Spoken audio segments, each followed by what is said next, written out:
Rel. Thanks for hanging with us. What up? I am so excited that you're here. So you're just telling us that you are a West Sider, born and raised right here in Chicago. We're proud of you. Oh, thank you. You are doing it. So let's talk about, this new film coming out. I never thought it'd be a film, but I love the short clips, and then it became this huge thing. Uncle Drew, starring a lot of NBA talent. Can you tell us a little bit about the film? So the character comes from Kyrie created the character. Kyrie Irving of Boston Celtics fame now. It's based on his dad. So he created Uncle Drew to pay homage to his father, who still plays ball with all these young dudes all the time. And it's so interesting because I was a fan of the commercials. Yeah. So when I had a meeting with the producers about doing this, they didn't even have to pitch it to me. I'm like, a basketball movie with all these dudes? I'm in. You got Shaquille O'Neal, you've got Kyrie Irving, you got Reggie Miller. There's some really big basketball names. As a sports fan, that part was probably cool too. It was surreal, man. It was great stuff we did on screen, but like all the behind the scenes, the conversations we all had. Yes. Every basketball question I've ever wanted to ask Chris Webber or Reggie, they answered everything, which is like I have way more information than people know about. You got your career start right here. Yeah. What would you consider your biggest break? We got some ideas, but I want to hear it from you. I feel like you have different breaks. You know what I mean? So I feel like the first one for me was doing Bill Bellamy's Who Got Jokes here. Yeah. And the episode I won, I actually beat radio personality Leon Rogers. So that was a big deal to me to beat him on national TV. I was like, oh, Chicago's own. When I got booked to do A Living Color, is when Hollywood. Living Color, yeah. That's what opened up the gates of this Hollywood run. And then, which led you to Get Out, which became massive. Let's talk that because seeing it, I'm like, oh, he is so Chicago. And it's like we're like cheering for you on the screen, but you talk how we talk, and what you're saying, we're like, get him. You know, you had us talking back. Well, that's Jordan. Jordan Peele's brilliant. You know what I'm saying? He wanted to create a character that represented the audience that watched the movie. Yes, so that was us. That's how. Yeah, the character was. When you're doing a movie like that, are you like, oh, this one's about to pop? No, I don't think we knew it because the budget was really low. Yeah. It was only like $3 million, so you really didn't get nothing up front. Everything was like back-end deals. Wow. And then it could have went either way. Like either people could have hated us for doing a movie like this, and we didn't know. I think I didn't care because I was a big fan of Jordan Peele, and I remember reading the script. I'm like, brother, if they're going to let you make this, I'm in. Okay, so I'm also remembering you now in Insecure with Issa Rae, playing one of the lawyers from Chicago in that series.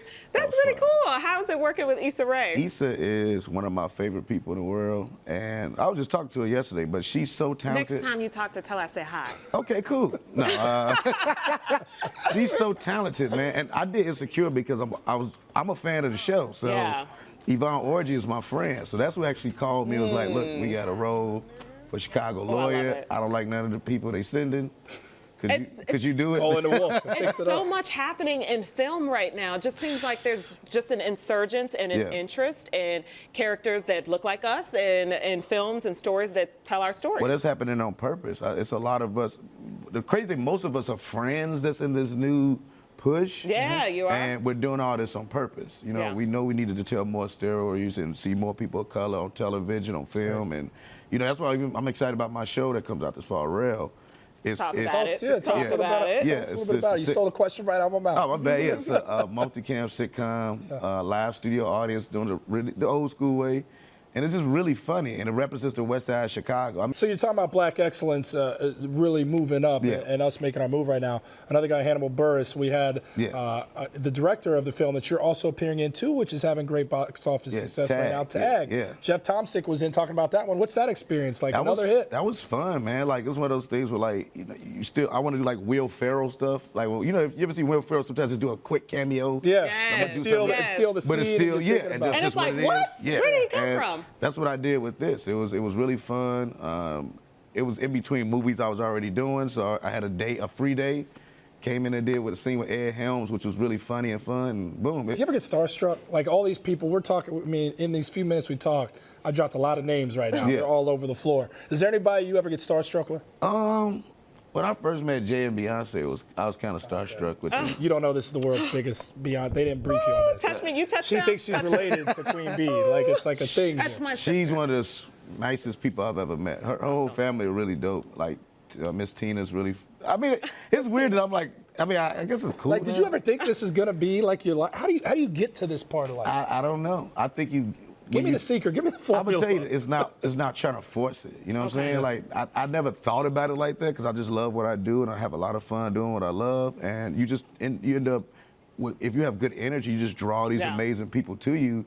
And like when I think about it, I guess I'm talking about it now. Like I'm just used to everybody, but I guess I do be like randomly. It hits you, right? Hanging out with everybody, like having brunch, you know. Be like, you hung up with Jay-Z? Like, yeah, he was cool. Yeah. Well, we're certainly proud of you. It takes a lot to come out of Chicago. It's a certain kind of grind and hustle that's different if you're in New York or LA or any other city. Chicago's the greatest city to develop great talent. Yeah. You come out of here, you can make it anywhere. Yeah. No better way to end the interview right there. Lil Rel, great stuff. Uncle Drew opens in theaters on Friday. Do not want to miss that. I got to say, it's so cool when we have these stars who've really carved out a name for themselves in Hollywood, and they're from Chicago. You come in and they're great people. We're going to see it? We're going to see that one.